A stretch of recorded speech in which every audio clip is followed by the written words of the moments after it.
পাহাড় ঘেরা এক ছোট্ট শহরে প্রতি বছর উৎসবের রাতে কেউ না কেউ অদৃশ্য হয়ে যায়, আর প্রিয়া সেই রহস্যের সন্ধানে আসে। উৎসবের রাতে সে দেখতে পায় একটি মেয়েকে কুয়াশার মধ্যে ভাসমান কিছুর একটার পিছু নিতে, আর মুহূর্তেই মেয়েটি হাওয়া হয়ে যায়।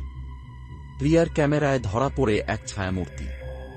সে শহরের প্রান্তে এক পুরনো কয়লার খনিতে প্রবেশ করে, যেখানে দেয়ালে খোদাই করা চিহ্ন আর মানুষের ফিসফিসানি শুনতে পায়। হঠাৎ সামনে আসে এক প্রাচীন ছায়ামূর্তি, যা মানুষের ভয় ও নিষ্পাপ আত্মা থেকে শক্তি পায়। সে খনির গভীরে বন্দী হওয়া মানুষদের দেখে এবং ছায়ামূর্তি বলে উঠে, আজ নতুন আত্মার রক্ত পান করব। প্রিয়া এক কোণে একটি প্রাচীন লণ্ঠন খুঁজে পায়, যা ছায়ামূর্তিকে বন্দী করে। প্রিয়া ভেবেছিল সব শেষ, কিন্তু শহর ছাড়ার পথে আয়নায় দেখা দেয় সেই ছায়ামূর্তি ঝলক। ছায়ামূর্তি যেন বলে, এই গল্প কখনো শেষ হবার না।